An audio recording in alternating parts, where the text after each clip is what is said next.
Before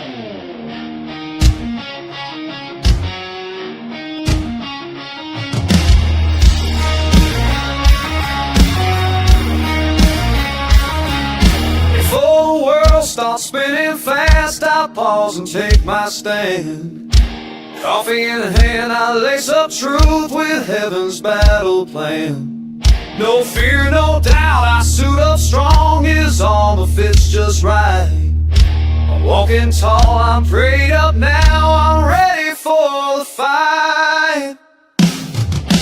Wrap me in truth, no lies allowed, I walk this road with my head unbowed. No fake disguise, no twisted words, just gospel truth, pure and undisturbed. Honor God, my morning song is mine, I move along. Shield of faith and sword in hand, is our firm stand.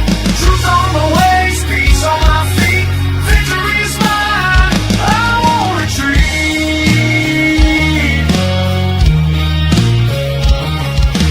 Guard my heart, Lord, keep it clean, your righteousness my daily sheet. No shame, no guilt, no hidden stain, I wear your grace like a holy chain. Our God, my morning song is mine, I'm moving on. Shield of faith and sword in hand, is our firm stand. Truth on my ways, peace on my feet, victory's mine, I won't retreat.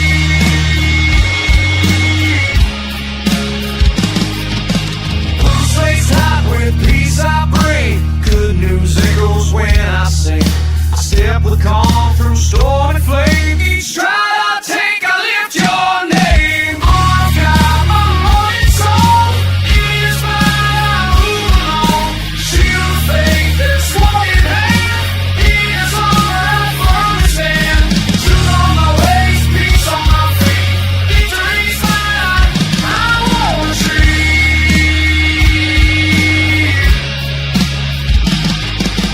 I'm renewed, no fear inside, salvation's found my holy God.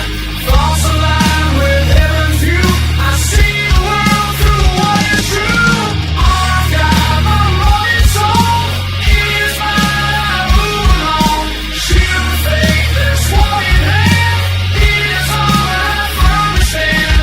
Truth on my ways, peace on my feet, victory's mine, I won't retreat.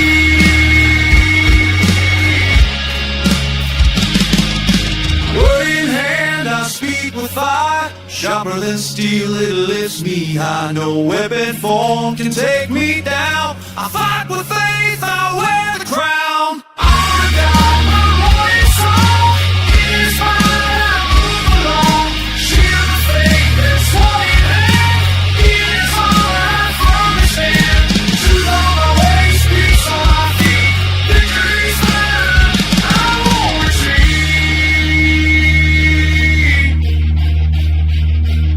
So here I stand, the day begun, armored up till setting sun. With every breath I walk his way, in truth and love I face the day. Well, good morning, happy people. It's December 1st, 2025. Where in the heck is the time going? Let me ask you guys a question on the opening here. Does it feel like time is moving forward faster than normal? It sure does to me. And the weird thing is time is going faster. Most of us are feeling it, but things that need to be done or things that we need to do aren't getting done. It's making it seem like it's taken longer for these things to happen. So that's kind of not meant to be, but kind of a lead into what we're going to talk about today.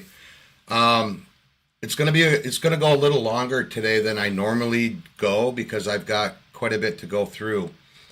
Some of it will breeze by in the starting part here, but then I've got kind of a script that I wrote up that I was actually going to do a pre-recorded thing with, but I think it ties in pretty well with what we're going to talk about first, and then leading into this here. And what we're talking about today: are we in the age of disclosure or the age of deception? And all the little stuff that trickles down in between all that. So I suppose we'll get into it. Now, for pretty much everything, I might have a video or two that I'll show you guys as we progress through here in the beginning. I might show it, I might not. We'll see how it goes. But I'm basically going to be, I bookmarked a lot of stuff here. I'm just going to go through it. It's important that we talk about these things because this has to do with the safety and prosperity of our nation and each of you individually.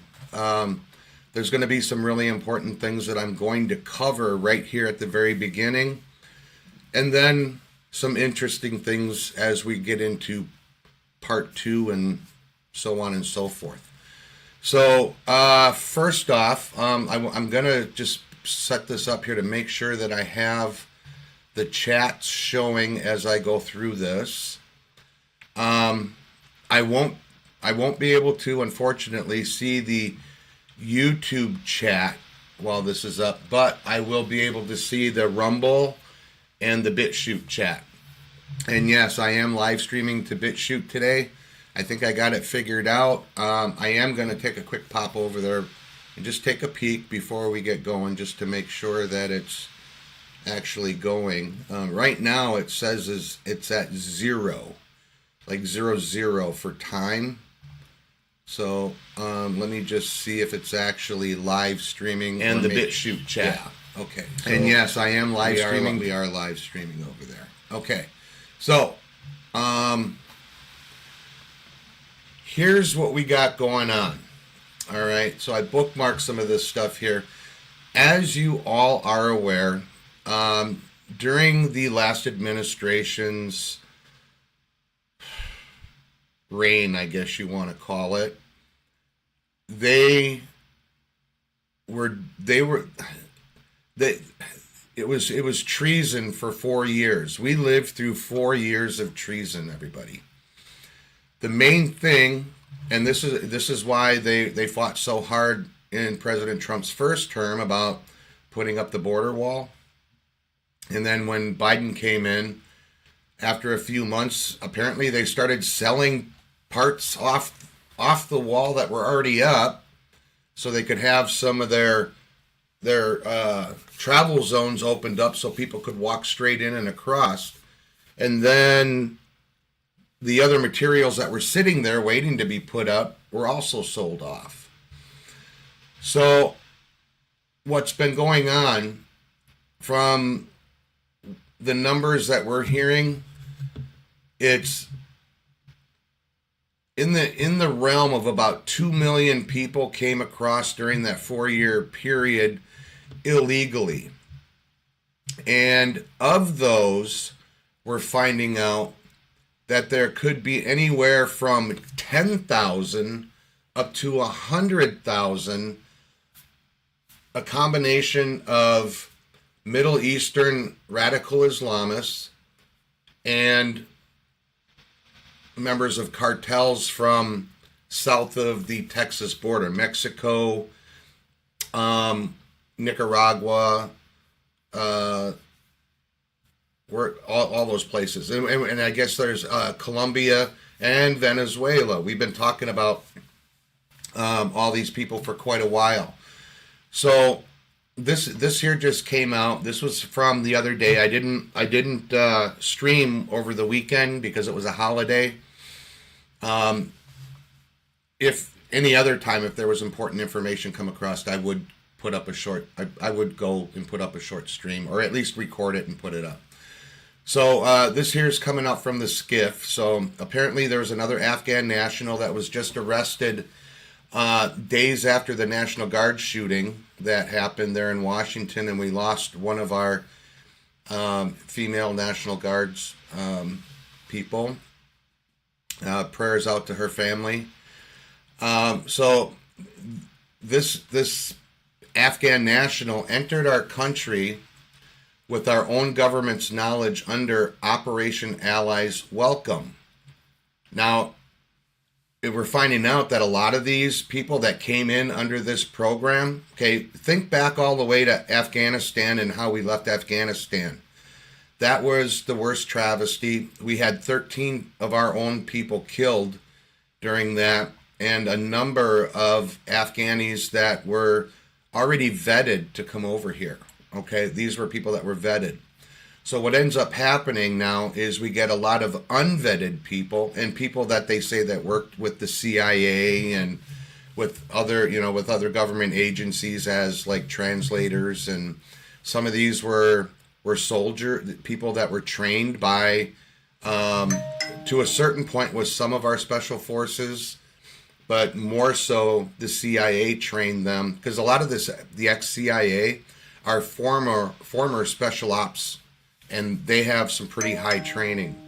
So what was happening is a lot of these people were getting that higher training because apparently they were crying and bitching and complaining that they weren't getting the training from like the SEAL teams that the SEAL teams had. And there was a reason for that, because they knew that they were going to end up at some point having to fight these guys again at some point. So, they were just thinking ahead. But the CIA, they don't care. And most of these guys that were over there doing that are all part of the rogue portion of our CIA. They're the deep state. They take their orders from the shadow government people that are always working behind the scenes, and the people that actually ran Biden's auto pen. So they're saying that this was not an accident. It was all part of a bigger plan to take down the United States and President Trump. Mohammed Dawood Alakaze, he posted a video of himself on TikTok indicating that he was building a bomb targeting the Texas Fort Worth area, and on his rap sheet he is labeled as being white. So do you see the games that are being played here? They're saying that they're trying to say that this was a white guy. They're going to try to blame it on MAGA or something, okay? So it goes on, these terrorists were being brought into the country by factions of our own government during the Biden administration under people like Secretary of Homeland Security Alejandro Mayorkas, disguised as allies from foreign military units to be part of this color revolution and attack on our country that's happening right now in real time. So this Mohammed Alakaze is charged at the state level with making a terrorist threat. DHS states he came to the U.S. as part of Operation Allies Welcome. And then they go on to ask on how many terrorists are really in our country right now just waiting for orders to strike. And I said it could be anywhere from 10,000 up to 100,000 by now. Okay, so we're going to keep moving on here. Let's see, I got to get back into my bookmarks because I had to expand that. And back down to the bottom. So we've got this guy with the TikTok. And then we move on here. Let's move on back up to Minnesota. We've been talking about this for a while. So Ilhan Omar is out here trying to get on TV in the public eye, and she's saying that Somalis are not going anywhere, and she even repeated it as a threat to ICE agents. So I'm just saying, hey, Tom Homan, get you and your buddies up there and start taking these people out of here. Is there anybody out there that can name one thing that the Somalis have done as a positive thing for the United States since they've been here? That's one question you can ask yourself. Because, to be honest with you, I don't see it. Okay?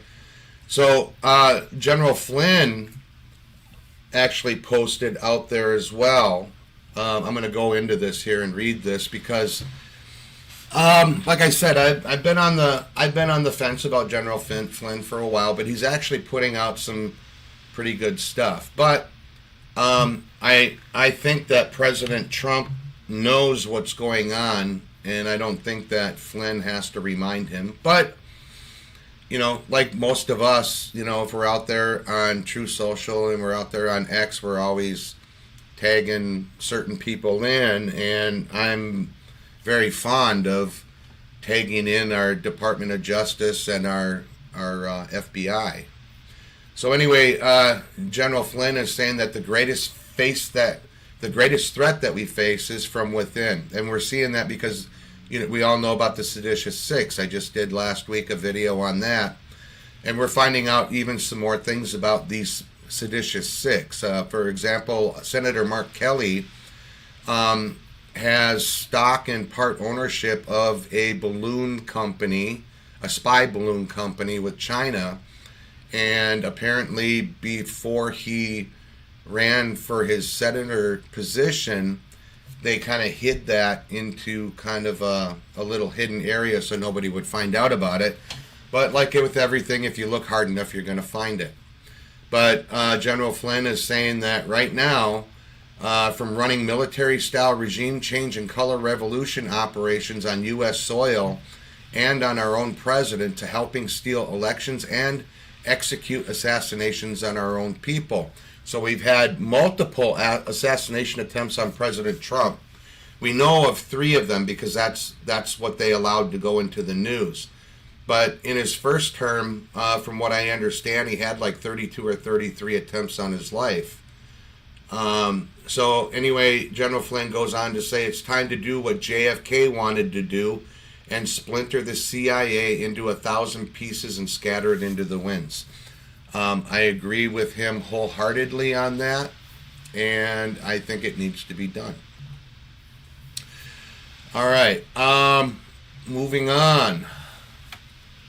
All right, so we have this other one here is it was forwarded by Kirill Dmitriev. He's one of President Putin's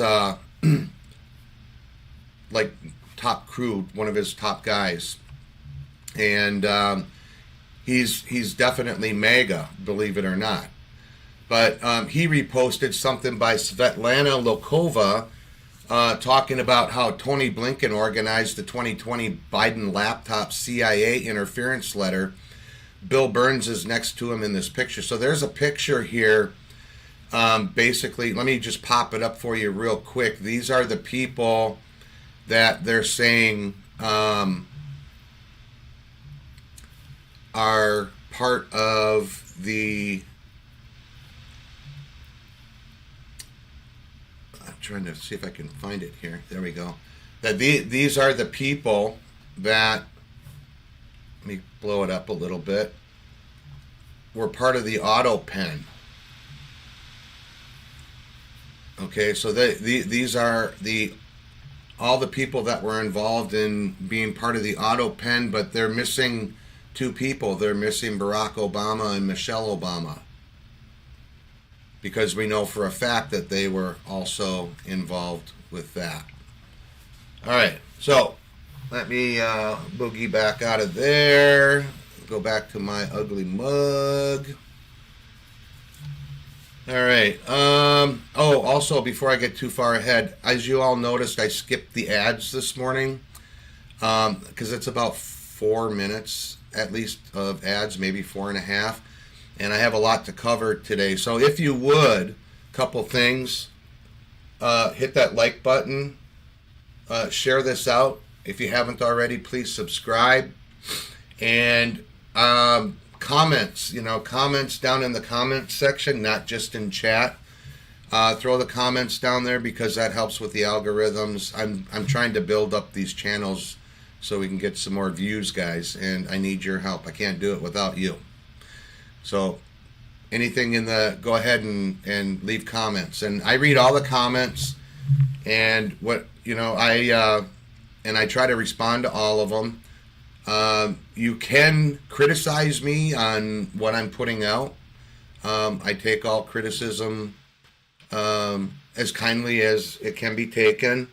I will respond, but I can't respond to anything unless I have them there. So check out my sponsors down below, and if you could, all of the links for all the other channels that I do are out there.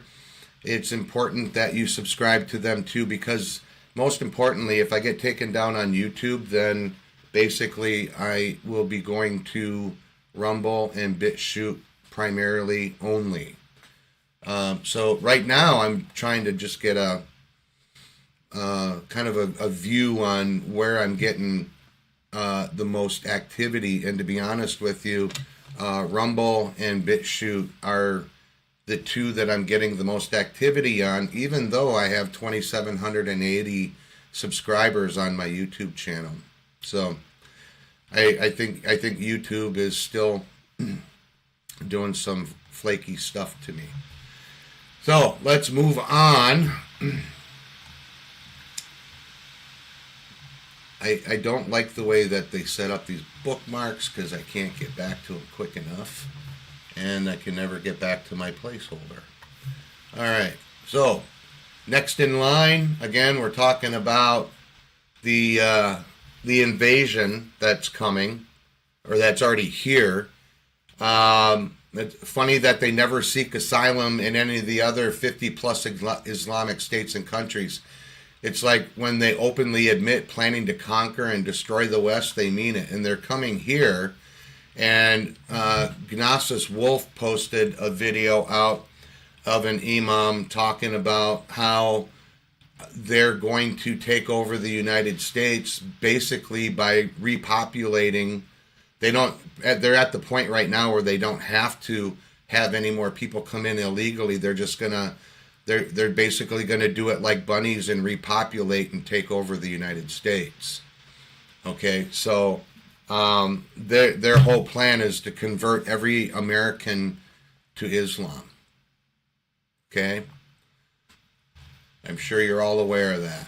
All right, so there was some more stuff that came back out again too on this guy that posted the TikTok video. Fox News posted that. I'm not going to go through it again. Now, they were talking, the main thing that they wanted to point out is, why are they listing him as his race as being white? He's actually from Afghanistan. So, all right. So then we also have a woman by the name of Kala Walsh. She's a proud member of Zohan Mamdani's Democratic Socialists of America. She flew to the Republic of Iran to declare, and I'm going to quote this. This is a video that she put out. She said this, and then she dropped the mic and walked off the stage. She says, and I quote, "Glory to all the martyrs, glory to the axis of resistance. May we see victory within our lifetimes, death to America." This is what they voted for in New York, people. These people are promising all of this stuff, free stuff. And now Mamdani is already backing out on all of that, and he's asking everybody for money. So now he wants those people that voted for him to donate money so that he can give away free stuff. It's like, how stupid can people be? Okay, so he's going to take all your money, and he's not going to put it into free stuff. He's going to keep paying the people that want to kill you. Okay? So, going back over to Minnesota.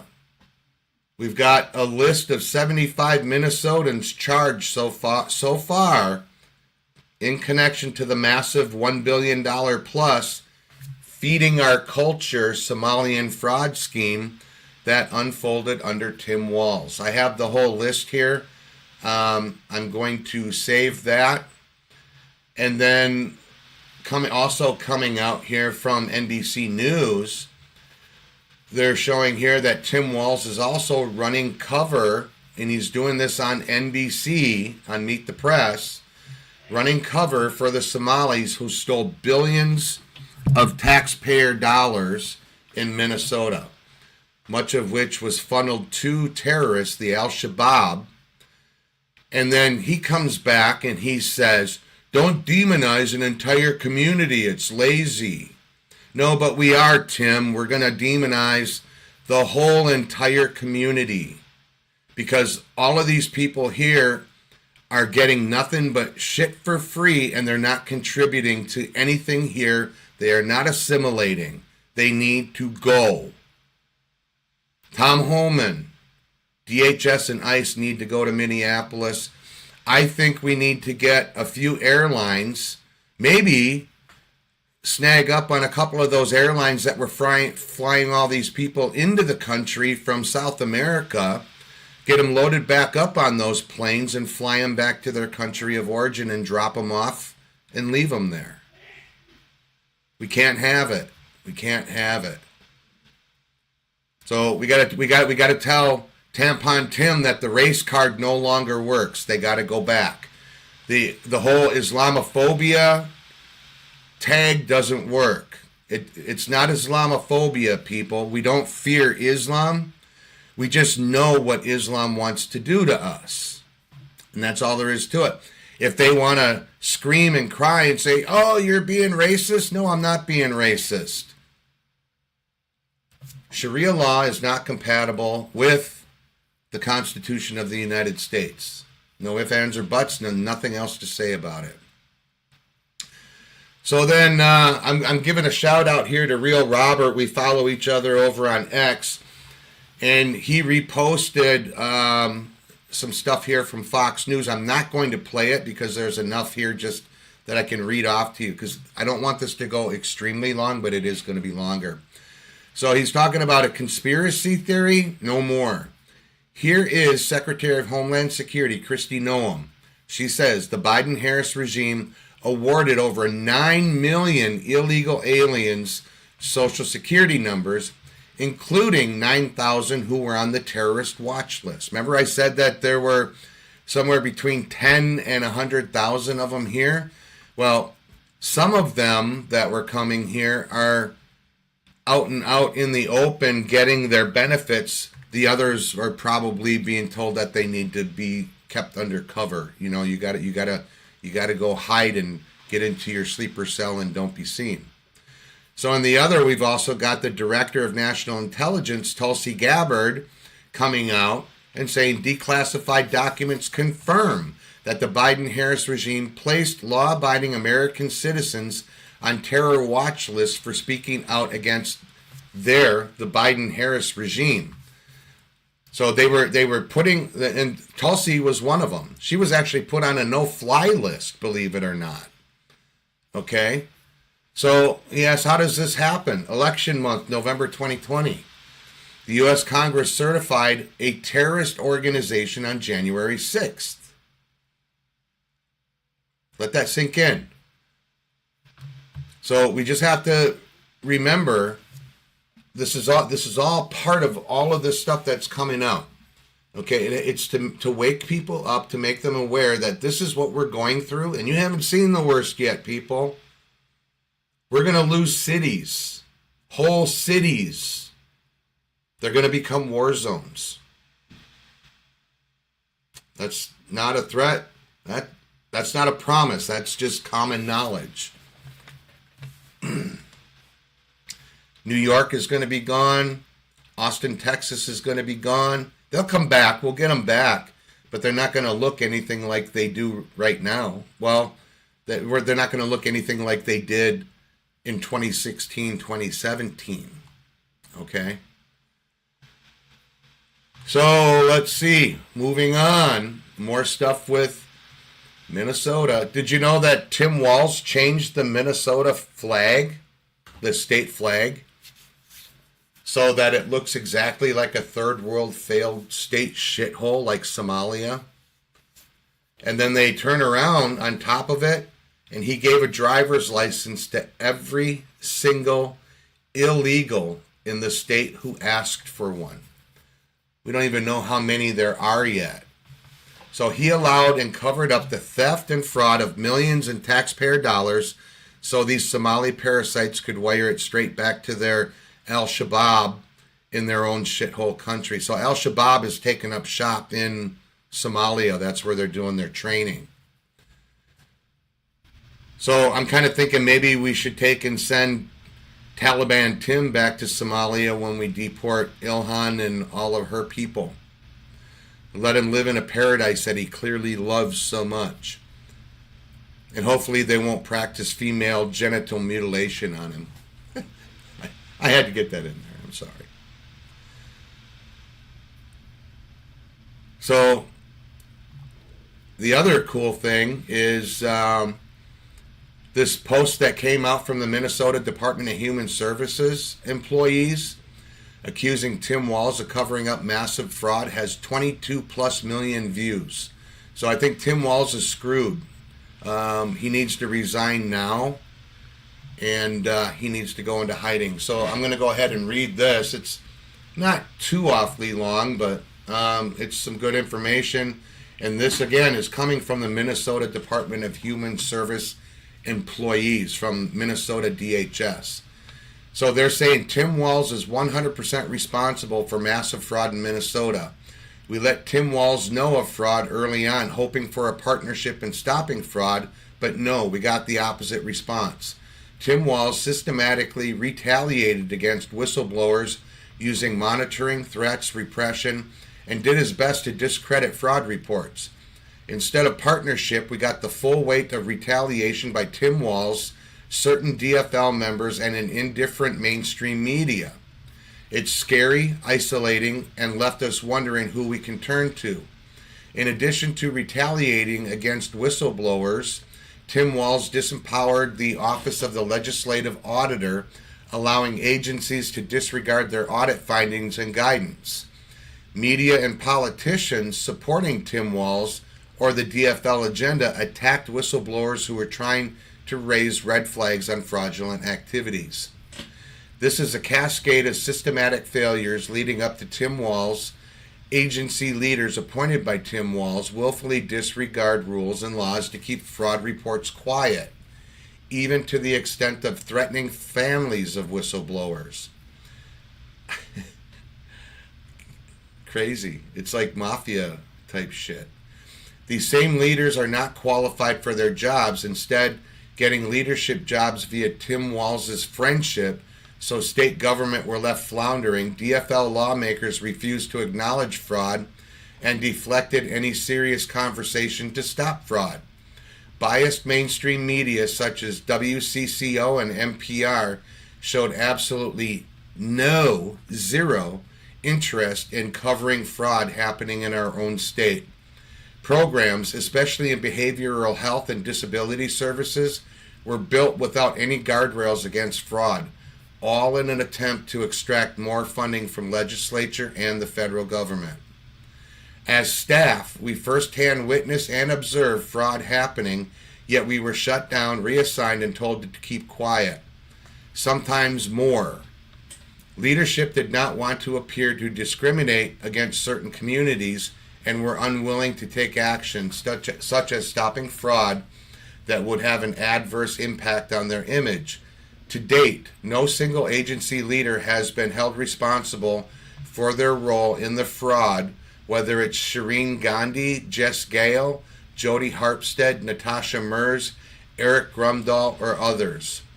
It is a structure created and maintained by Tim Walz, who has created an environment of interrelated agencies and institutions, including the media, that help foster fraud through retaliation and turning a blind eye in exchange for political gain in the form of high-power agency leadership jobs or other perks.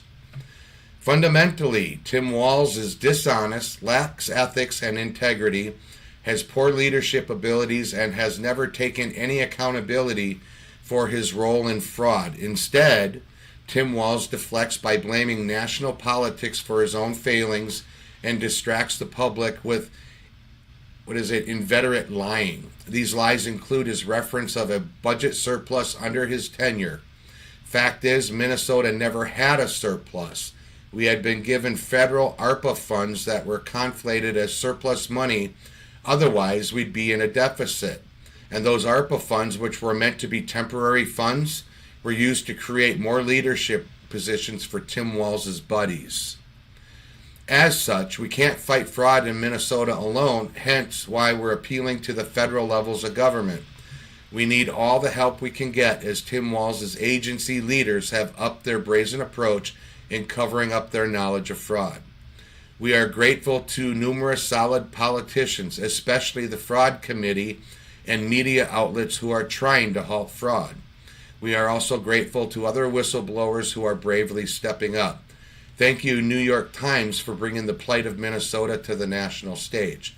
Now, I thought that was odd that the New York Times is doing that, but maybe, just maybe, they were kind of forced into it. Okay, so I am going to show this video here. So this here, well, I'm not going to show it. Basically, you don't need to look at flashing police lights. So basically what it is ICE is in Dearborn, Michigan right now. Apparently they are there grabbing up Islamic migrants that have either broke the law and while they were waiting for their green cards to go through, if they were, in that process, and also for the illegals that were there. They're actually in Dearborn taking it out. Now, as you all know, I follow Sarah Adams. She's at TPA Sarah on X, and she is like total in getting everybody prepped for what's coming. Okay, and I've been telling everybody for a long time that what's coming is going to be very bad. Okay, and I think there's going to be a lot of people that voted for Biden and Harris that are going to realize that, what do they call it? They're going to have oh shit moments when they see that a lot of innocent people are going to die here. And for what? Because they want to have open borders. They think that everybody has a right to be here. Okay. If you have open borders, you don't have a country. You're not sovereign. So, this is fairly long from Sarah. I'm going to go through it because it's very important. Those of you on X, please follow her at TPA, all in caps, Sarah, S-A-R-A-H. Okay, so this is what she's calling the last mile of preparedness. And she goes on. We are reaching the end of this series of tips to help you prepare your family and your community for Al-Qaeda's current homeland plotting. Many of the tips are saved under my highlights tab. This is on her X. If you missed them, you already know what you need to do. It's time to stop waiting for another round of guidance and tighten up the plans you've already put into place. So this is also what I've been telling you, okay? That you need to have your head on a swivel. You have to have situational awareness. You have to know what's around you and what's going on. Always, always be cognizant and aware of everything that's happening around you. And as she's going to say here in a little bit, you need to be strapping and preferably concealed because you don't want to put a target on your back, okay? The other things for preparedness also means making sure that you have a couple of weeks of water, a couple of weeks of food. Now, speaking of that, down in the description below the video is for Patriots. It's MyPatriotSupply. Go there. You can buy very cheaply. You can get a month worth of food, and for each person is cheaper, believe it or not, than getting that same stuff through Walmart. This stuff here is already pre-cooked. You just gotta warm it up, and you get all the stuff to do that. and it has a 25-year shelf life. As long as you don't open it up, it has a 25-year shelf life. So this is something that you can have as an emergency, and you can keep it there. Okay? So, moving on. As I have made clear, we do preparedness for as long as the terrorists remain in their pre-attack phase. They're getting really close to go into their attack phase. Okay, so this is very important. And the reason we know this is because we saw what happened in Washington with the National Guardsmen that were shot. Okay, so they are now only a couple of weeks away from moving into their operational phase. That is when your posture must shift as well, from preparing to be vigilant, disciplined, and ready to act to do that, to be there. So it's going to require a major reset in your mindset, but you can do it. You are so much more prepared than you think. Here is the final checklist to run through. So this is all the stuff that you want to make sure you have. If you can't write as fast, you can always, rewind the video and pause. Actually, I'm going to bring this up on the screen so that you can see it, okay? Let me just get over. I'm going to share the screen. All right, so at least you can scroll back. So here's the final checklist. Review your family emergency plan at your family emergency action plan. Make sure every member knows where to meet, who to call, and what to do if communications fail. Build a communication down plan. Preset meeting points, printed contacts, backup devices, and old phones or battery-powered radios if you have them. Also,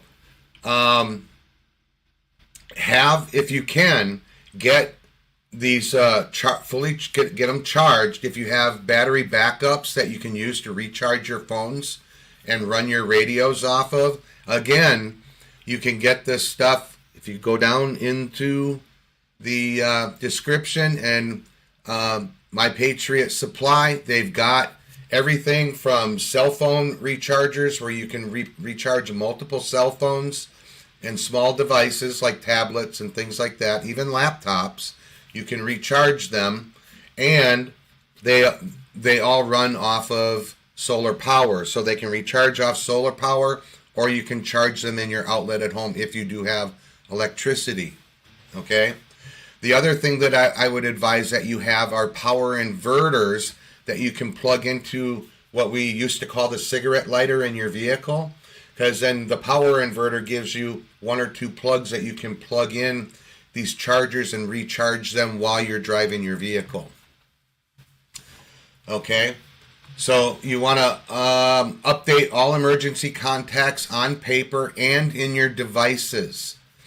Keep a hard copy in your go bags. Identify a safe, neutral meeting point outside your neighborhood in case your immediate area becomes inaccessible. Make sure your go bags are packed. Make sure you've got your medications that you're going to need, any IDs, flashlights, headlamps, chargers, water, power banks, and basic first aid. And if you can, include N95 masks for debris and a pair of sturdy gloves. The N95 masks you can get at like Lowe's or Home Depot. For the good ones that are going to actually do you real well and are reusable for a time, they're about $35 to $45. Okay, you can get them at Lowe's, Home Depot. I'm sure you can get them at Tractor Supply. Any of those types of stores you can get them at. Okay, you should already have this stuff. Okay, so you need to know how to safely shut off household utilities, gas, water, and electricity. So mainly the electricity is pretty easy. If you have like a main junction box, you can shut the power off to the house through there. If your junction box is located inside the house, that's the best way to do it. If it's located on the outside of your house, which I've seen in some places, I'm not going to mention where, you want to make sure that it's padlocked or that if at all possible, there's a way that you can put some kind of a caging around it that it can't be gotten to. And then also, if you can't shut your gas off from the outside coming into your home, you usually have a shut-off valve either in your house or just outside the house, like in the crawl space or something like that, where you can turn it off. Okay, because when the gas, if you have gas coming in and the gas is left on, they can take out your house pretty quickly. Okay. Make sure that all your locks on your windows work and that you can lock all of your doors. Make sure all your basic home safety measures are functioning. If you have alarm systems like ADP and Ring or any of those, make sure that they function and they work well. Confirm evacuation and shelter in places, routes. Practice getting off the X with calm, simple walkthroughs and as places you will frequently visit over the holiday, Christmas season, and New Year's. Strengthen your physical security posture. Identify solid cover. Know your exits, and place yourself where you can move quickly and safely if needed. Now, what she means by that, if you are caught in your home and you can't go anywhere, a lot of homes have windows, doors, all the way around. Okay, so like in the case of fire, what do they tell you to drop and roll? In this case, you got to drop and crawl. Don't put yourself above a windowsill where they can see you from the outside, or a stray projectile can hit you. Okay, and also remember, a lot of what they might be using probably will easily penetrate even the outer walls on your home. Depends on what kind of siding that you have. Okay, so keep at least 1 week of food and drinking water at home, in your home, but you also want to have this stuff in your go bag too. This is your buffer if infrastructure is strained or travel is restricted. So if they basically blocked off every escape route or road out, and there aren't any backup roads that or that you can take, then you're going to have to basically bunker down in your home and make sure that you're safe inside your home. Keep extra essential medications on hand if possible. A 2-week buffer is ideal. Include any medical specific items your family needs. Have backup power. Again, you can get all that stuff and more down below. I'm not going to mention it anymore because I don't want to feel like I'm doing this to push my store. Okay, the MyPatriotSupply. Okay, so have backup power, charge power banks, a small battery station if you own one, extra charging cables for every device and every vehicle. Cash is king. Make sure you keep cash on you. Keep enough cash at home in case ATMs or digital payments go down. God forbid it gets to the point where you have to use your gold and silver reserves. Okay? But if you have enough of the other things like coffee, cigarettes, and certain kinds of foods that are non-perishable, you can use that in a barter system too, if you don't have cash. Now that's if things get really bad. We're hopefully not going to see anything go longer than 2 to 3 weeks when this stuff goes down. Okay, so make sure you update your digital readiness. Download any offline maps that you think you need, any critical documents that you need to have scanned, alert apps installed on your phones and your tablets, and encrypted communication tools ready. I'm not going to recommend any text programs out there that you could use. I'm going to name off like 2 of them that I would probably trust more than anything right now. Number 1 is Signal, and number 2 would be Telegram. I would stay off of WhatsApp 100%. Any of you that are using WhatsApp, you need to think of a way to exit off of there and get someplace else. It is nothing but a information gathering machine. Okay, so you want to secure essential documents like ID cards, passports, birth certificates, insurance policies, and any medical records scanned that you think you're going to need, and have them stored safely, preferably if you can digitally. If you are storing any of your data on thumb drives or like external, like a USB hard drive, make sure that you have some kind of a Faraday bag or a Faraday container that you can keep them in, just in case there's any kind of a EMP thing that might happen. Okay, you want to make sure that you're well-rounded on making sure that everything is saved and safeguarded. So review your awareness habits. No exits everywhere you go. So not only in your home, if you're going to go to Walmart or HEB or Publix or wherever, any of these stores, if something happens inside of one of these locations, know an alternate exit area that you can get out of if things go down. Okay? And that's another reason that you need to be strapped in. Okay? Review your, let's see here. Okay, check trauma kit, tourniquets, pressure bandages, gauze, gloves, and take stop the bleed or do a quick trauma refresher. So you can buy these first aid kits off of the links below. They have like really awesome stuff, and a lot of these here you can get a basic first aid kit, or you can get all the way up to the trauma type ones that have everything that you need. Okay, so let's see. Review indicators of chemical or biological exposure so you can recognize symptoms early and avoid secondary contamination. There are cards available out there online that you can get. You can print these cards out and laminate them if you don't have laminate. Another thing that works really well is you can take just regular clear packing tape and put that over it, then just cut the edges and then flip it over, do the back, cut the edges, and you can make yourself, it's not real sturdy, but it's actually better than just plain paper. And if it gets wet, it's somewhat safe from having the ink run and stuff.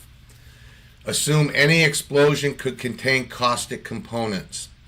Wear the right shoes and clothing for the environment you are traveling through. Ladies, no high heels, no gate. What do they call these things? Crocs. No soft shoes.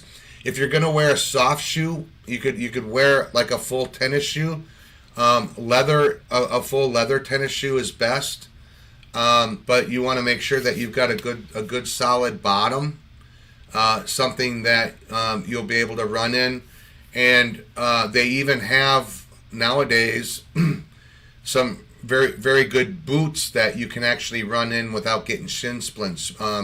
Whether it be like a combat style boot or hiking boots that are very sturdy, and if possible, if you can deal with it, steel toe.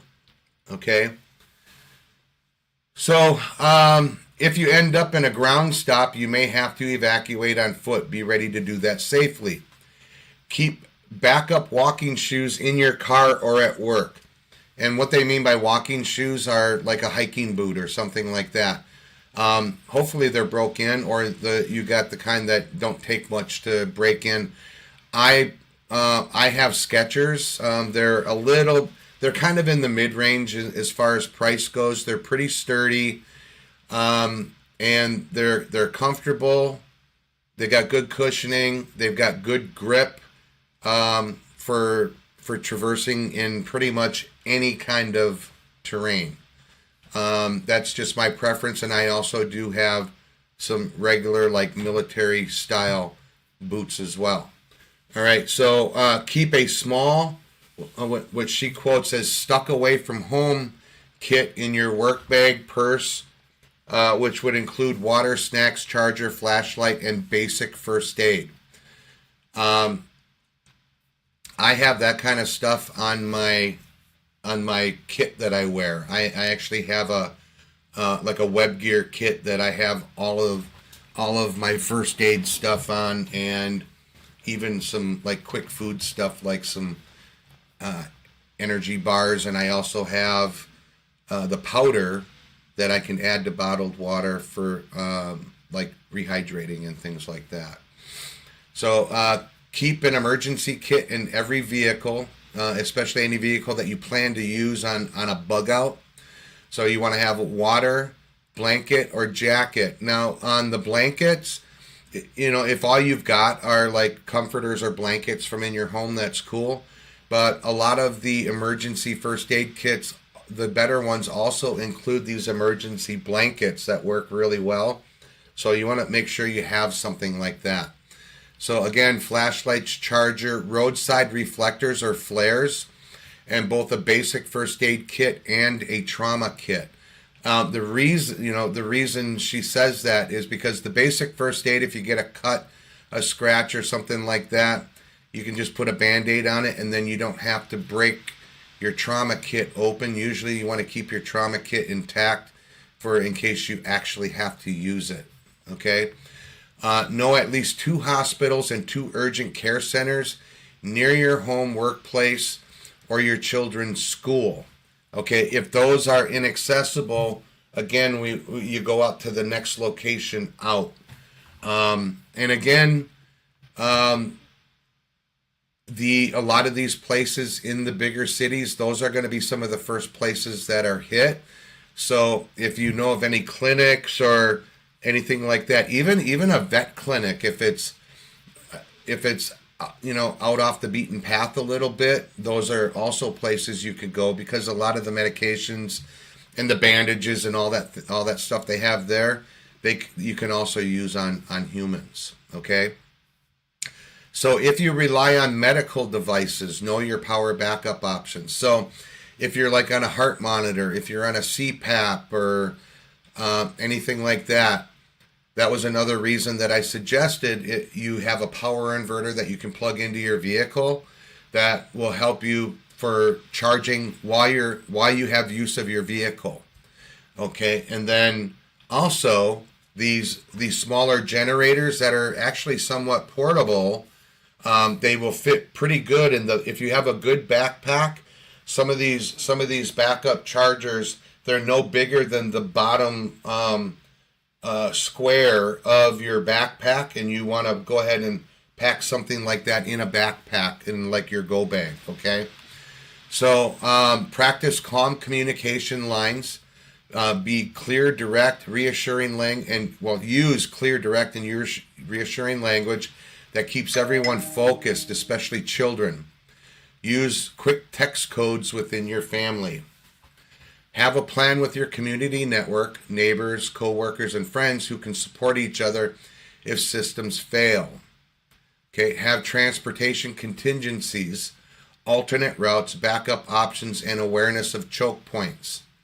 Include pets in your planning, food, carriers, medications, and a way to move them quickly if you need to leave. Okay? Know nearby public locations that can serve as a shelter if something happens while you're out in the library, schools, or large retail stores, medical buildings, hotels, and religious institutions. And a lot of those places during times like this that we're prepping for, you probably don't want to be gathered in those places anyway. Okay? Remember, your vehicle is part of your safety plan, a way to create distance, avoid danger, and if needed, it can be used as a weapon. Keep your fuel above half a tank. Position your vehicle so you are never boxed in. If a weapon is part of your personal security plan, it must be on you. It does no good stored elsewhere. Like, it doesn't do you any good locked in your glove box or in the center console. It needs to be on you. In my case, in my pack that I have a front-facing holster that I can access it right from the front. Okay?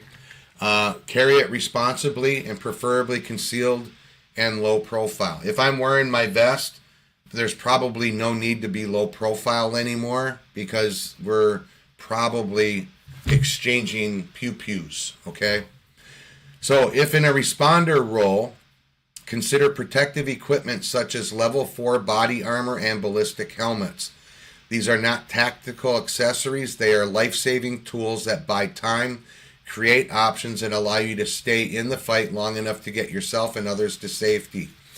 Another thing that you might want to do, they're not expensive. Make sure that you buy and have in your go bag a box of the non-allergenic. I think they're called the not the latex, but the nitrile type, like rubber gloves. Okay, for your hands. So in case you're having to do any kind of medical on somebody, especially if it's somebody that you don't know, you don't want to catch anything, and you for sure don't want to pass anything on to them. That's how MRSA is transferred. It's just from bacteria that you pick up along the way. Make sure that you protect everybody. Okay, so this is the transition. Know your plan. Know your people. Know that you are ready. Since January, we have traveled to more than a dozen states and spoken with thousands of law enforcement officers. The takeaway has been the same everywhere. This is a community problem. No single agency, no single family, no single person can carry this alone. Readiness now has to live at the local level, in your family, in your neighborhoods, in your workplaces, in your schools, and every place where you depend on one another. The federal government isn't coming to save you. Your preparation matters not just for you, but for everyone around you. This next phase will require a community that is aware, calm, connected, and ready to act together. So let me just go in a little bit on something that she said there at the end that I just want to make it more clear. So she said that the federal government isn't coming to save you. She's partially correct on that. I think probably the better wording is don't expect it, because they're going to be busy. There's going to be a lot of other things going on, especially if they start hitting in the big city and they're taking out going, where they're having to go, where they're taking things out. Well, when I say they, the bad guys, okay? So the terrorists. So I hope I don't see any comments in the chat yet. So I hope that all of this is hitting home and that you're finding it useful. If you end up watching this when I'm not live, please, please, please leave comments if there's anything that you felt was useful. Or anything that you wanted to expand on, and I can actually do that. Like I said, I take pretty much any kind of criticism, and usually in a constructive way. So try to keep it constructive. Don't attack me. If you're gonna attack me, I'm just not gonna respond to you. All right. So I'm gonna move on to part 2 of this broadcast. So we've already been going for an hour. And that's another reason that I went live on BitChute, because if I go over like 40 minutes or 45 minutes, for some reason, I can't upload a pre-recorded video there. So I have to live stream it. And what I'm going to cover is probably going to take another 35 to 40 minutes. So if you want to take a quick break and go refill your coffee, do something. I'm going to drink some coffee and then we'll get back into it. And I'm also going to take a peek over and see if, like I said, I don't see any comments happening. So I just want to go look and see if anybody's actually in watching. So we got 4 viewers there. Well, is that right? Let me go here. Yeah, 4.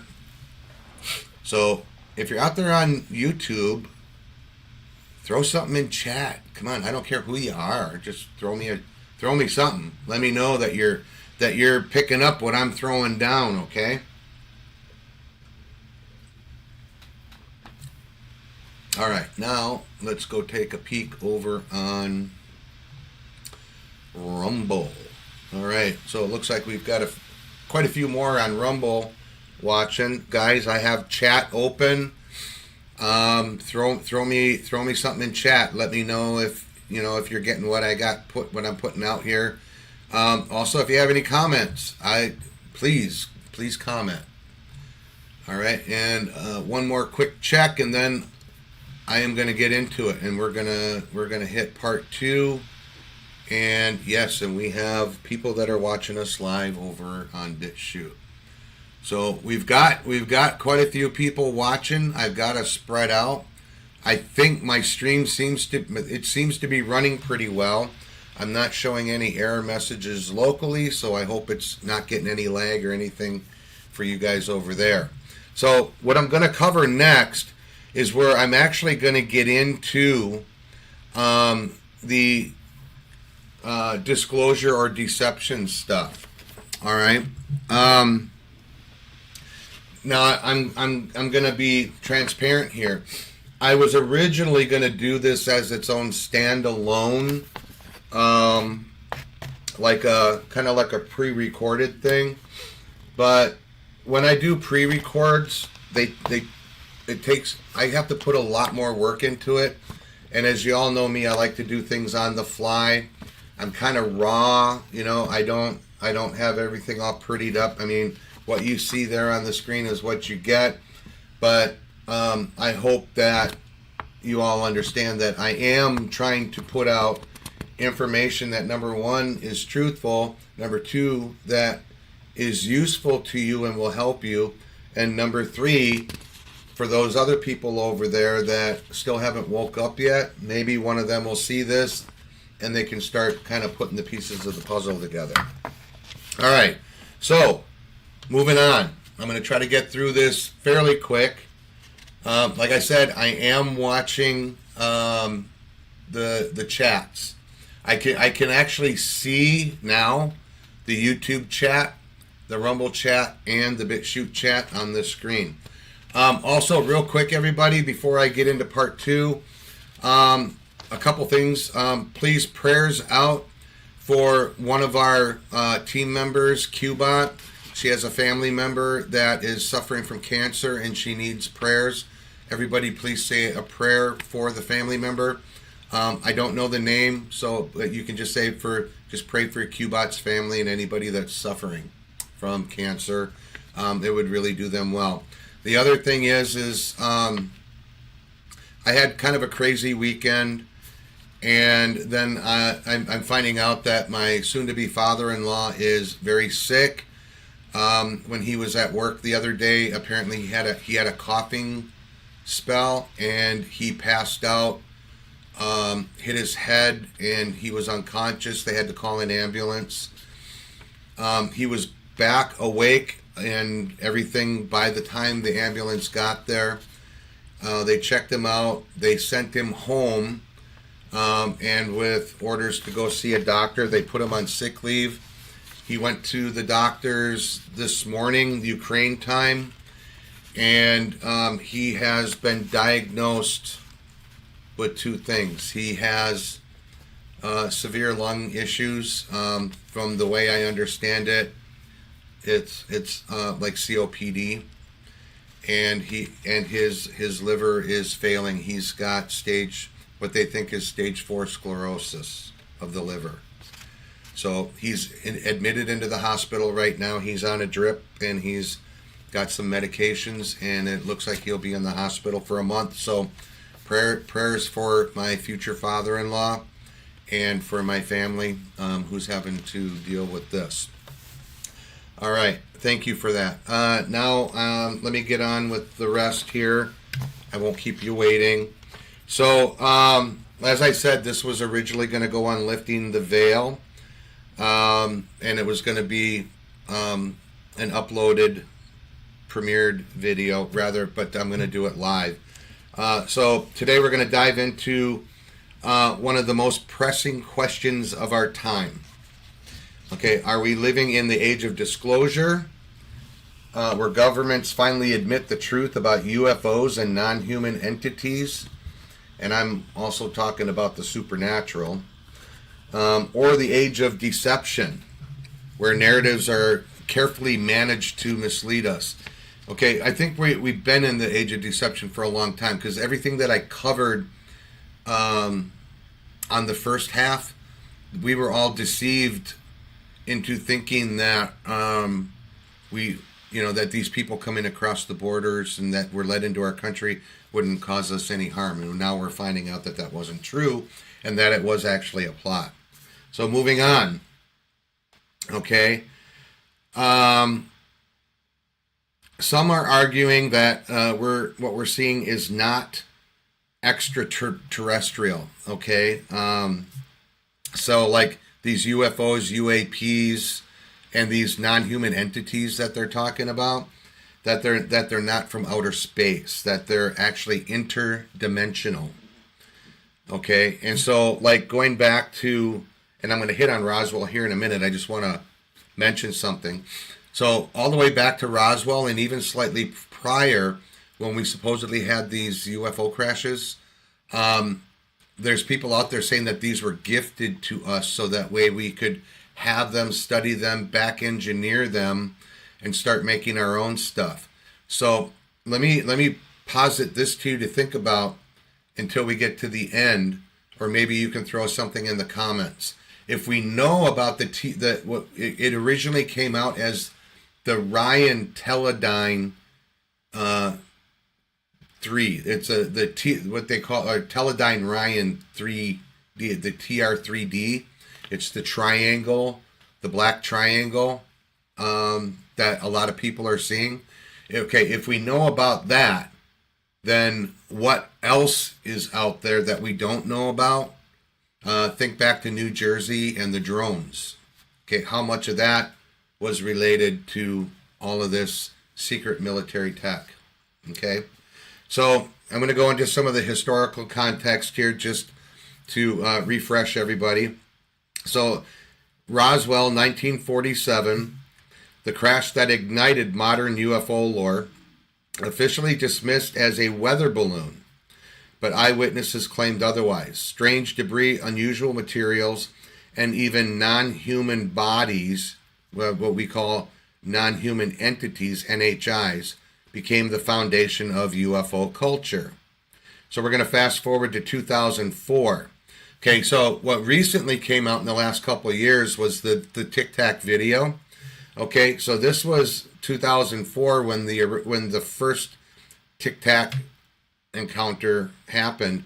Navy pilots encountered the Tic Tac UFO. Radar confirmed it. Multiple witnesses corroborated it. And suddenly UFOs weren't just fringe stories. They were credible encounters, forcing mainstream institutions to take notice. Okay, some researchers and insiders go further, suggesting that what we are witnessing today may not be entirety of like a foreign aircraft or a extraterrestrial craft at all. They argue that the original crash material, whether at Roswell or other areas, was recovered, studied, and that portions of the technology were reverse engineered. In this view, many of the objects seen in our skies could be human-made spacecraft. Like I said, the TR-3B, that's ours. There's other ones out there too. So if true, disclosure is not simply about acknowledging visitors, whether they come from outer space or through other dimensions, or, as we're going to find out too with these underwater ones down below, which could also be dimensional. Okay, but they're going to be admitting that humanity itself has been experimenting with the advanced or even interdimensional propulsion technology for decades.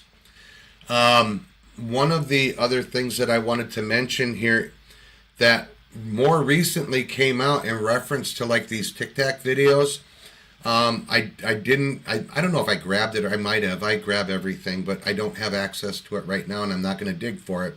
But there was like another Tic Tac type video that recently came out where apparently one of our warplanes, I don't know if it was an F-35 or F-22 or whatever it was, but it fired a Hellfire missile at one of these objects the Hellfire missile hit it, ricocheted off and exploded, and nothing happened on a direct hit to this Tic Tac.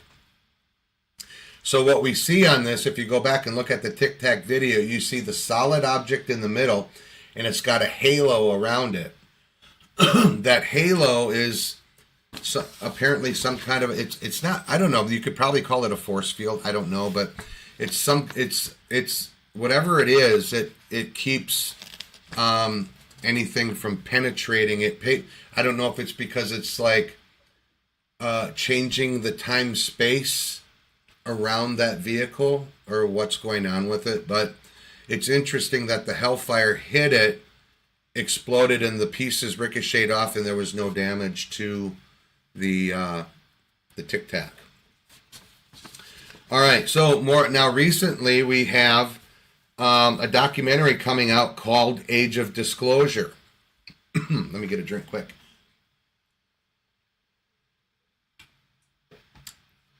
So in this documentary, that we have 34 politicians that were interviewed, plus all the other whistleblowers. And every single one of these politicians, Republicans and Democrats, all acknowledge something unexplained is happening. In a time of division, bipartisan agreement is striking. Disclosure is framed as national security and public trust. Okay, and here it says where the conversation takes a striking turn. But before I hit that striking turn, that's a red flag for me, because Republicans and Democrats working together, and they both want disclosure on whatever they're going to put out here. I'm just saying, people, do not be deceived, because I think that what they're going to put out isn't going to be the whole truth. Okay? So, moving on from this striking turn, a small group of politicians, including Anna Paulina Luna, have stated publicly in interviews with Fox and other news outlets and alternative media such as Joe Rogan, that after speaking with David Koresh and others in the skiff, they learned UFOs, UAPs, and non-human entities are not extraterrestrial, but interdimensional. So David Koresh is like one of the big whistleblowers out there that they talk to. There's quite a few others. And then there's a few out there that are supposedly whistleblowers, but I'm kind of being cautious about, because some of the things they're saying, I think they're deflecting off and giving information that's not true. Okay, especially when you work for the FBI, you're probably not going to be telling everybody really what's going on. All right, so this claim reframes disclosure entirely. If these beings are interdimensional, then what we are witnessing is not contact with distant civilizations, but the unveiling of forces crossing realms, a perspective that aligns with ancient biblical warnings about unseen battles in heavens. And what they talk about here, let me get, so that you at least have a frame of mind when I get there. A lot of Christians refer to the heavens as, here on the earth, this is like the first heaven, okay? And then it goes out so far, or it's maybe interdimensional as well. So we're looking at fabric, these dimensional fabric or veils, okay? But so we're in the first heaven. Then the second heaven would be it's like the interdimensional, or another dimension or dimensions, where the actual war between good and evil is actually happening, okay? So we have God's good angels and warriors fighting for us. Each and every one of us, they're fighting for you individually. Even if you're not acknowledging yourself to be a Christian, you have angels, according to the Bible, that are constantly fighting for you, okay? On the same token, you have the evil and the demons and the fallen angels, also known as the Watchers, that are also fighting for your soul, okay? Because I've mentioned this in the past, they don't care if you worship them. I guess some of them do. They have big egos, but most of them don't care if you worship them. They just don't want you worshiping Jesus Christ. Okay? So moving on. So we're going to frame the debate here. So here we are, caught between two possibilities, disclosure and deception. Disclosure would be transparency, truth, acknowledgement of extra-dimensional, interdimensional, or whatever kind of presence it is. Under the deception would be more misinformation, distraction, manipulation of belief. And I still see a lot of deception going on. I'm going to hit a few key points as we get going into this, things that we need to watch for. And I'm not setting any dates or anything, but there are some dates that have been set on certain things that I'm going to mention. Okay? So, are we being prepared for a paradigm shift, or are we being misled by carefully crafted stories? Okay, some questions for you. And comments, either in chat or below. Anything, guys. I'll read them all and I'll respond to all of them. So, in closing for part one of this section, to recap, from Roswell to Navy encounters to bipartisan reactions and even politicians acknowledging extra and interdimensional realities, the question remains, is this disclosure or deception? So in the next section, we're going to go deeper, exploring motives, cultural impact, and what disclosure might mean for humanity's future. Okay, so on the worldly view of deception, imagine humanity at the brink of a nuclear disaster. Okay, there's been people out there that have been warning of this, and one that comes directly to mind, he hasn't been warning of nuclear disaster specifically, but he's been warning of something that could be up as far as that much as Juan 07. I don't know what you take. Like I said, I listen to what everybody's got to say. He seems to be a big player out there on the scene. I don't know how much on the in that he really is. A lot of the information that he's talked about has come to pass. But there's others that have information that have been put out that are even coming out with more information than Juan. But Juan always talks about that we would have this this moment where, you know, it's like the oh shit final wake up call where people are going to realize we're going to nuclear war because of the beliefs of those on the left, and they will go as far as to destroy this nation and any other nations to protect their beliefs or to protect things that they've done against humanity. So their depravity is pretty low. So now getting into the supernatural part of this. So we're going to imagine humanity at the brink of nuclear disaster. Suddenly, these beings arrive, they stop the nukes, and then they begin presenting themselves as saviors. They claim, number one, we created you. Number two, we are your gods, little g gods.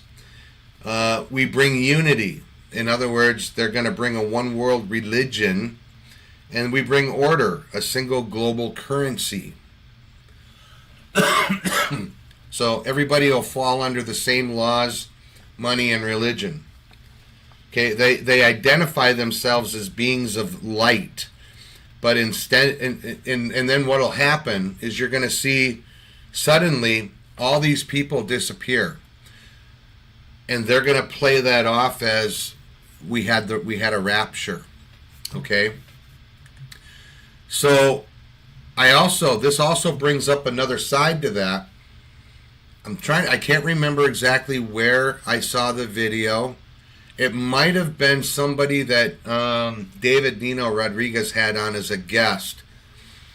And she talked about, oh wow, I see my connection. I'm probably getting buffered really bad right now.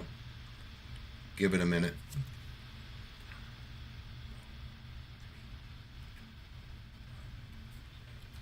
Okay, so I saw this on David Nino Rodriguez. This lady was on, and she was talking about something to the effect of what a lot of people are going to see as a rapture, but it's not actually a rapture. It's kind of like the reverse rapture, that all the bad people on earth, all the ones that have done all the evil stuff, that have done crimes against humanity, crimes against children especially, these people are going to be zapped off and taken off the earth, and the only people left are going to be the good people, the people that can be redeemed. Okay? So I'd like to hear your thoughts on that too. To be honest with you, I have some other thoughts, and I'll talk about this later. It'll probably come out in another video like this, or maybe I'll do an upload, but it has to do with the timelines. If you want, go look at some of my old videos. You might find that there. So anyway, they're even spinning this as that it would be seen as a counterfeit rapture. So technology reinforces the deception. AI simulates miracles, manipulates economies, and forces obedience. So we talk about AI and where we are with AI right now. They're talking with how fast AI is moving forward. It's not going to be 10 years down the road that AI is going to be, or even 20 years, where they say, well, AI could be sentient. So, like, think of Data from Star Trek. He's sort of sentient. He can have a conversation with you. He can do things with you and work alongside you. And he kind of has a personality. He doesn't have a soul. But AI, they're saying, could actually be to that point within the next couple of months.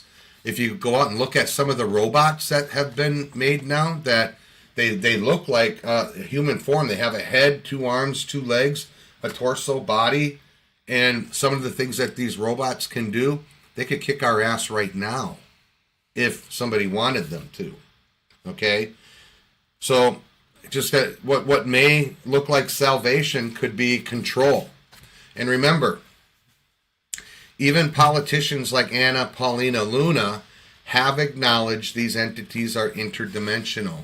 I think she believes that they're interdimensional. So this also acknowledges what the Bible says about when they talk about the powers and principalities. They're basically talking about that thin veil that divides us from the second heaven, where the actual war is happening. And the veil has gotten so thin, especially in certain places, and not just in the United States, but anywhere in the world. People are seeing all kinds of weird stuff, like they're seeing cryptids more, they're seeing UFOs more, they're seeing all kinds of just weird stuff happening that are like, whoa, what's going on? So what's happening is the veil's getting thinned out, and that could be places where, witches or warlocks were at. They worked on spells, and anytime they did stuff like that, it weakened the veil. Think about CERN.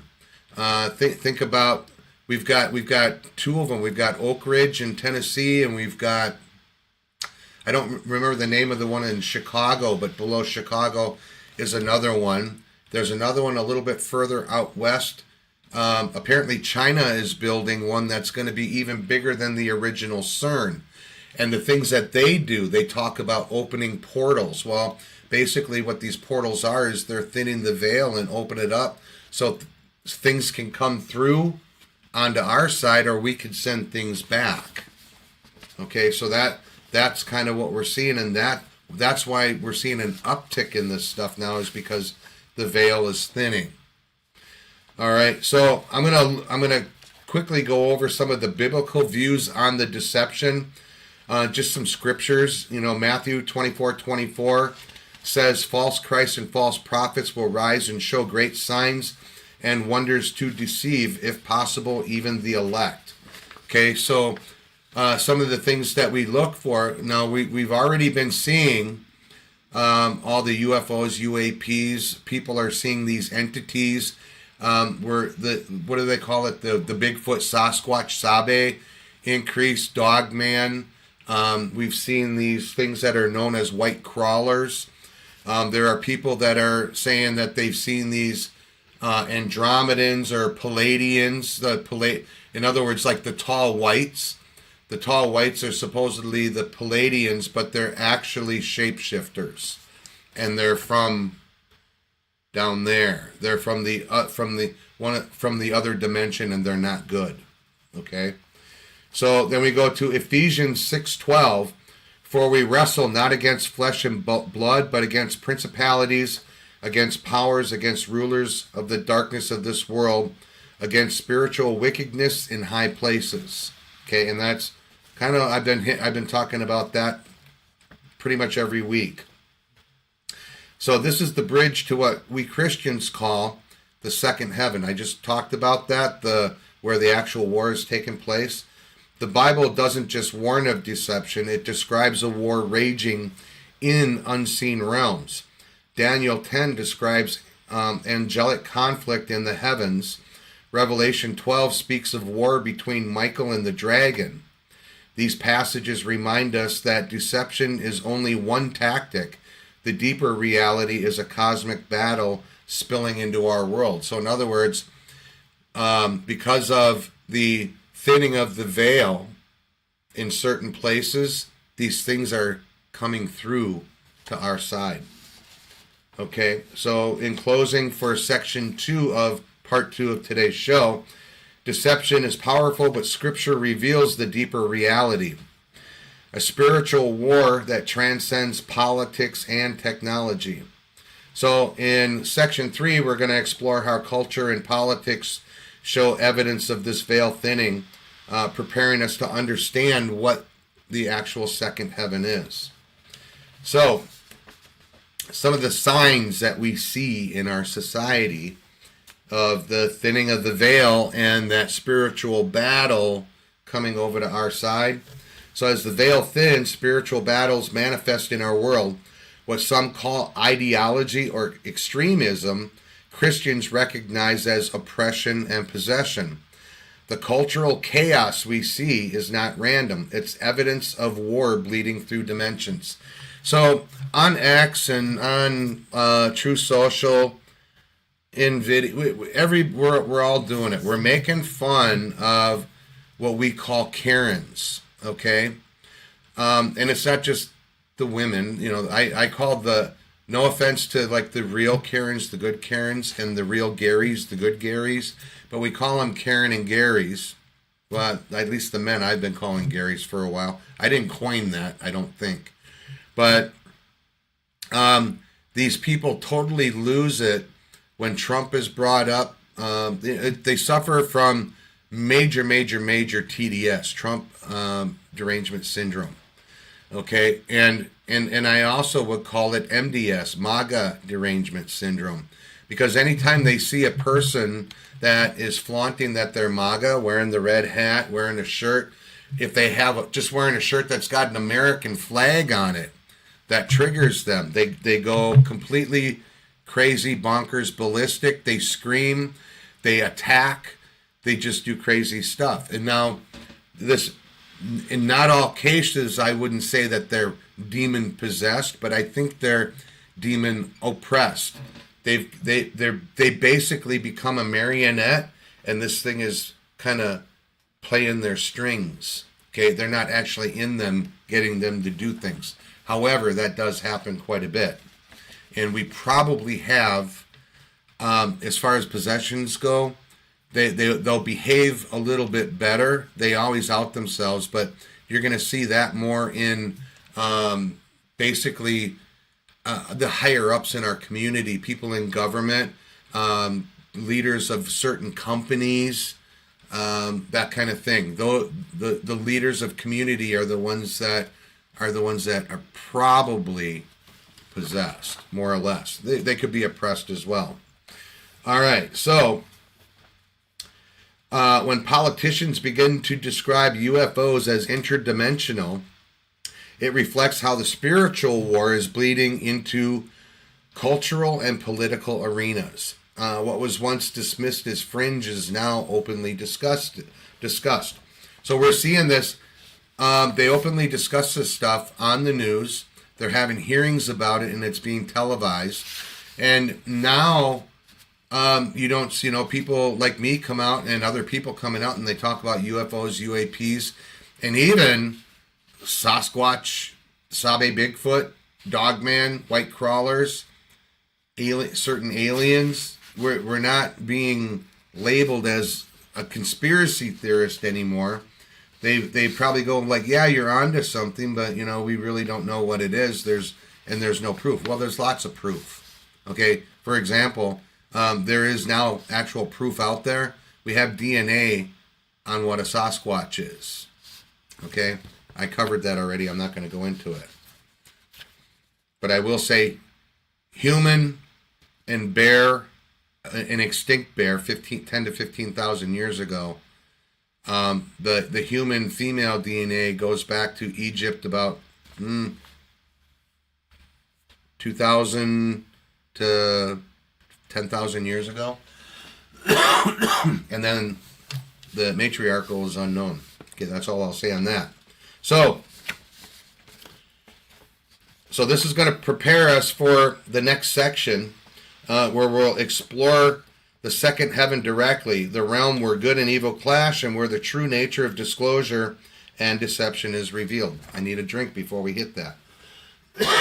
All this talking. All right, the second heaven and the war between good and evil. That's what we're going to talk about now. So the second heaven is the unseen realm where the war between good and evil is fought. Now, I want to preface that because now we're finding out that some people are actually getting into the unseen realm and don't even know it. So there are people out there that are they're out on a hike or whatever, and then all of a sudden they're at a certain place. They don't know how they got there. And this can happen when you're driving too. Okay? You're all of a sudden, whoa, and oh, you're here. And you don't know what you did for the last 10 minutes or hour. You're missing time. There's some people that talk about missing, 4 hours to 4 days of time. They walked through a portal, didn't know that they went through a portal. They just noticed that it was a little bit different where they were. And then some of them eventually find their way back out, and those are the ones we hear about it from. The people that don't come back, maybe that's how a lot of these people, the older people, say for example on Missing 411 with David Paulides, maybe that's what's happening to some of these people. There might be lots of portals that open in these national parks. They're probably primed for it. Who knows? Okay, so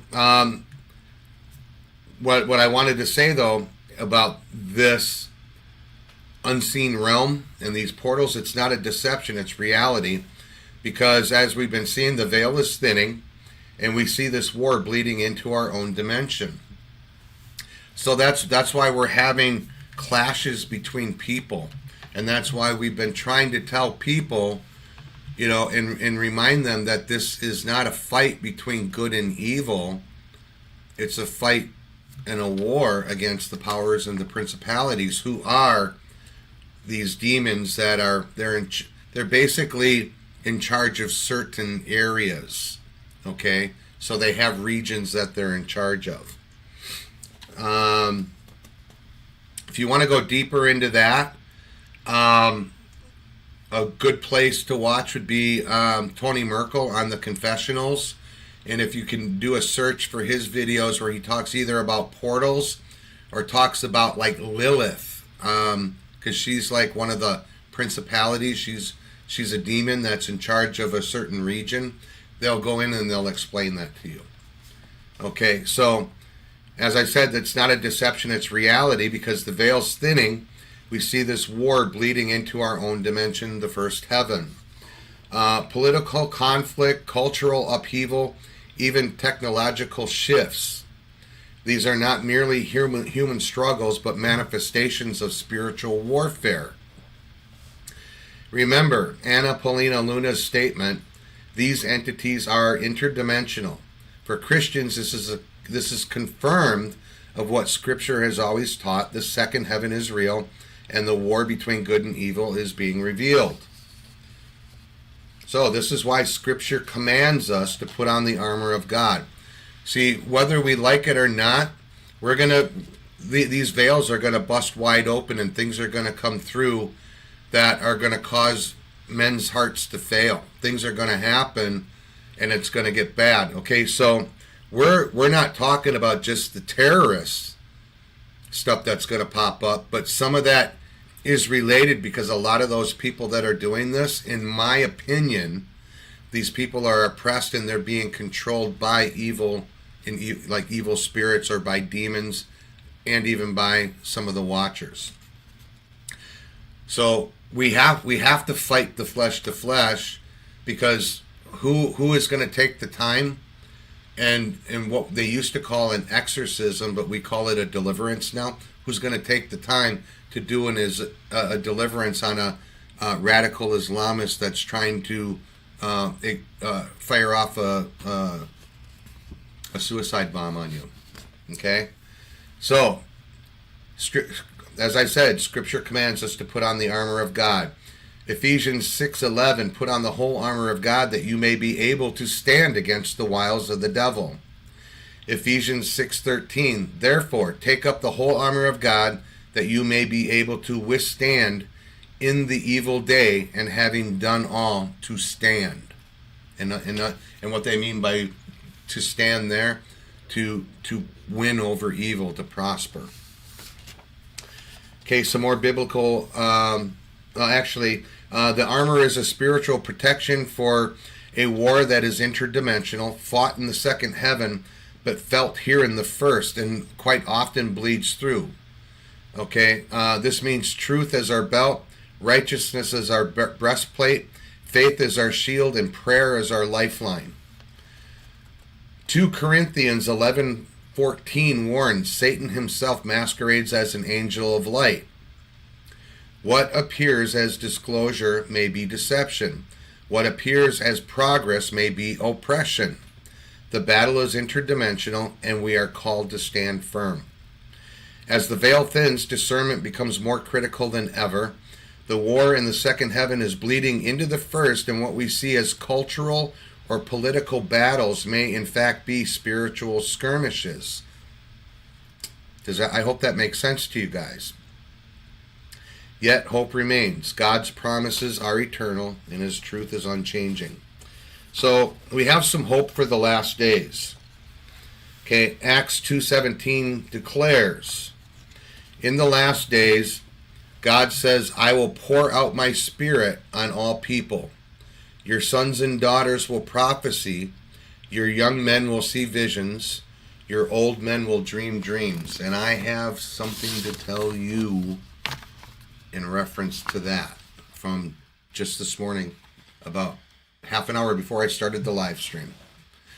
So this is not fear, but hope.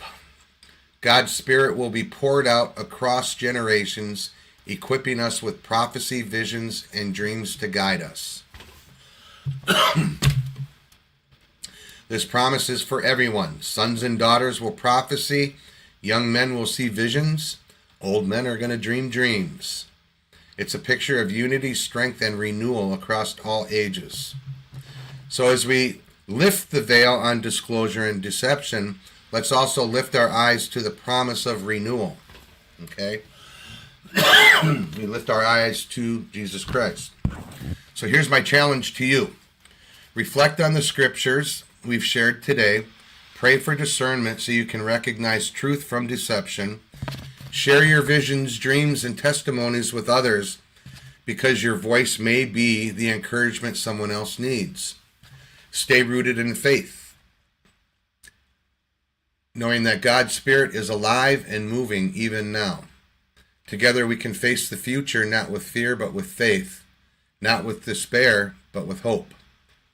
Okay, and before I end for the day, I have two things that I wanted to talk to you about in reference to what we've already talked about. The first thing, 30 minutes before I came on the stream, my roommate, who's not particularly religious, at least he's not outward about it, and he doesn't talk about prayer or God or anything like that very often, or if ever that I remember. He's a good guy. He's got a good heart. He's got a big heart. But he got up this morning. I was in the kitchen. I was finishing making coffee. Actually, I was pouring a cup of coffee. And he came out and he was like shaking his head. He goes, "Wow, I just had the weirdest dream last night." And I says, "What do you mean? What kind of dream did you have?" He said, "Well, it was kind of like we were back in the military, but we weren't really in the military." I said, "What do you mean?" He goes, "Well, I dreamed that we were called upon to do some of the things that we had to do when we were in the military." I was like, "What?" He goes, "To fight for our country." He doesn't watch my streams. He doesn't look at any of my videos. I just do my thing. He does his. He's more into funny videos and watching reruns of MASH or Stargate. So I just thought it was odd that he would share that with me this morning. So old men will dream, right? Whew. So anyway, that kind of made me get goosebumps. The other thing that I wanted to share is I had it added in here, and I think I forgot to print out my reference page, but where we're talking about when we're talking about where we need to be very careful and use our discernment so we're not deceived, because they said even in the day the elect would be deceived. Now they keep pushing this whole 3-eye atlas comet thing.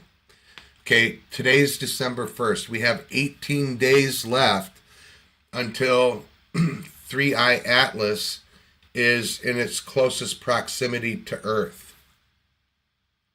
There's a lot of people out there, and Ave Loeb, the guy he's the 3-eye atlas guy, he's the one that's trying to tell people that it's some kind of a spaceship, and that there are entities on it, and that it will pretty much interact with Earth.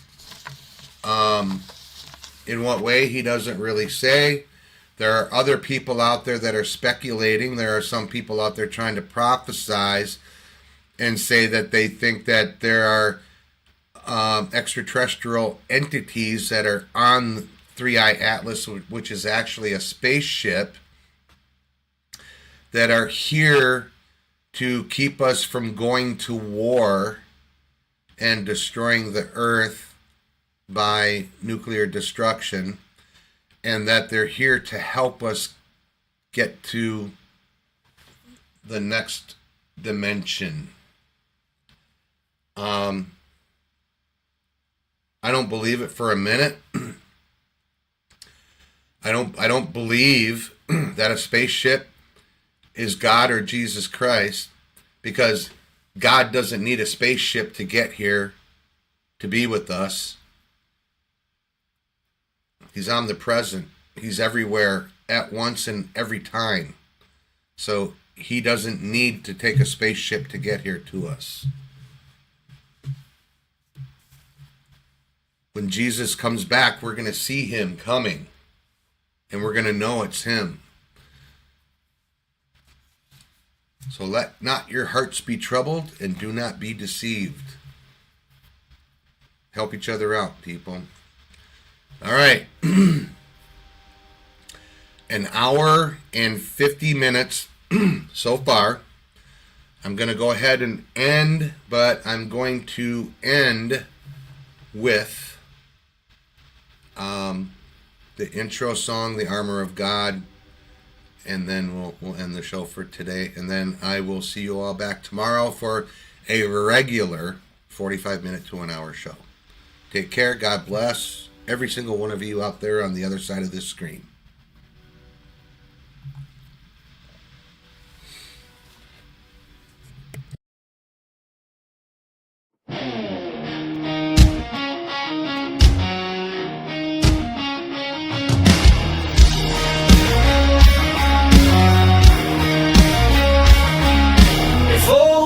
Start spinning fast, I pause and take my stand. Coffee in hand, I lace up truth with heaven's battle plan. No fear, no doubt, I suit up strong, his armor fits just right. I'm walking tall, I'm prayed up now, I'm ready for the fight. Happy and truth, no lies allowed, I walk this road with my head unbowed. No fake disguise, no twisted words, just gospel truth, pure and undisturbed. Oh God, my morning song, it is mine, I move along. Shield of faith and sword in hand, it is armor, I firmly stand. Truth on the ways, peace on my feet, victory is mine, I won't retreat.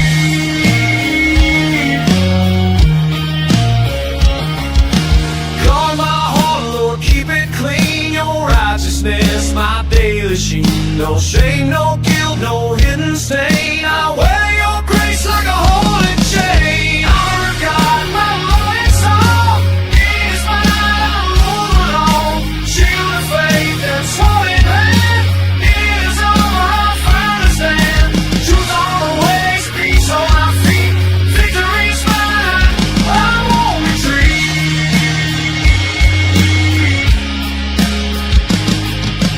Bruce lays hot with peace I bring, good news echoes when I sing. I step with calm through stormy flame, each stride I take I lift your name. Oh God, my morning song, it is mine, I move along. Shield of faith and sword in hand, it is armor, I firmly stand. Truth on my ways, peace on my feet, victory's mine, I won't retreat.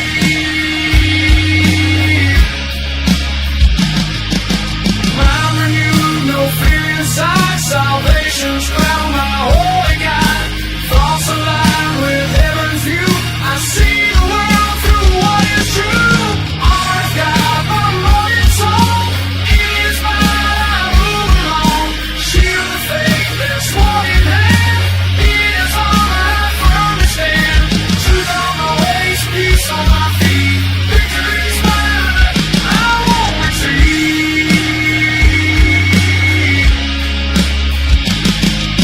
Word in hand, I speak with fire, sharper than steel, it lifts me high. No weapon formed can take me down. I fight with faith, I wear the crown. Honor God, my morning song, it is mine, I move along. Shield of faith and sword in hand, it is armor, I firmly stand. Truth on my ways, peace on my feet, victory's mine, I won't retreat.